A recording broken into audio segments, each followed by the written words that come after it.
အားလုံးပဲမင်္ဂလာပါအင်းမြင့် education မှာယနေ့သင်ကြားမယ့်သင်ကြားရေး lesson ကတော့ G7 သင်ယူအခန်း2ရဲ့ lesson-23 ပဲဖြစ်ပါတယ်ဆရာတို့ worksheet 6ကိုရောက်ပါပြီပုဒ်စာနံပါတ်1ကိုဆက်လက်လေ့လာလိုက်ရအောင်ပါပုဒ်စာနံပါတ်1မှာဆိုရင်အလျား32 cm နှင့်အနံ20 cm ရှိသောတောင်းမှန်စတုဂံပုံစာရွက်တစ်ရွက်ကိုစတုရန်ပုံအကွက်ငယ်များတိတိကျကျပိုင်းဖြတ်လိုသည်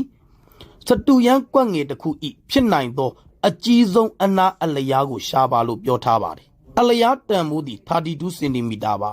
အနံတန်မိုးသည်20 cm ပါပု္ပ္ပစာဤလိုချင်သောတန်မိုးသည်စတုရန်ကွက်ငယ်တစ်ခုဤဖြစ်နိုင်သောအကြီးဆုံးအနာအလျားကိုလိုချင်တာပဲဖြစ်ပါတယ်အကြီးဆုံးအနာအလျားကိုလိုချင်ရင်ပေးထားသော32 cm နှင့်20 cmဤအကြီးဆုံးပုံစာခွဲကိန်းကိုရှာပေးမယ်ဆိုရင်ဆရာတို့လိုချင်တဲ့အကြီးဆုံးအနာအလျားကိုရရှိမှာပဲဖြစ်ပါတယ်32နဲ့20ဤအကြီးဆုံးပုံစာခွဲကိန်းကိုလိုချင်ရင်ကိန်းတစ်ခုစီဤစာခွဲကိန်းကိုရှာပေးမှာပဲဖြစ်ပါတယ်32ဒီဆရာတို့2 5တတ်ပါ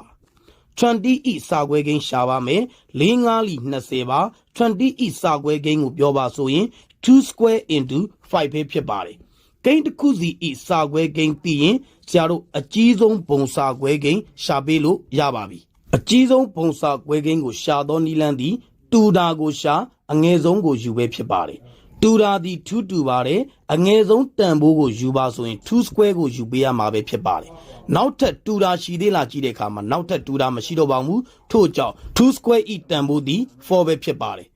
32နဲ့20ဤအကြီးဆုံးပုံစာခွဲကိန်းသိရင်ပု္ပ္ပစာဤလိုချင်သည့်အကြီးဆုံးအနာဤအလျားကိုရှာပေးလို့ရပါပြီထို့ကြောင့်အကြီးဆုံးအနာဤအလျားကိုပြောပါဆိုရင်4 cm ပဲဖြစ်ပါတယ်ယနေ့သင်ကြားပေးခဲ့တဲ့ပု္ပ္ပစာနံပါတ်1ရဲ့ရှင်းလင်းချက်ကိုနားလည်လိမ့်မယ်လို့ထင်ပါတယ်အားလုံးကိုကျေးဇူးတင်ပါတယ်ရှင်လန်းချမ်းမြေ့ကြပါစေဗျာ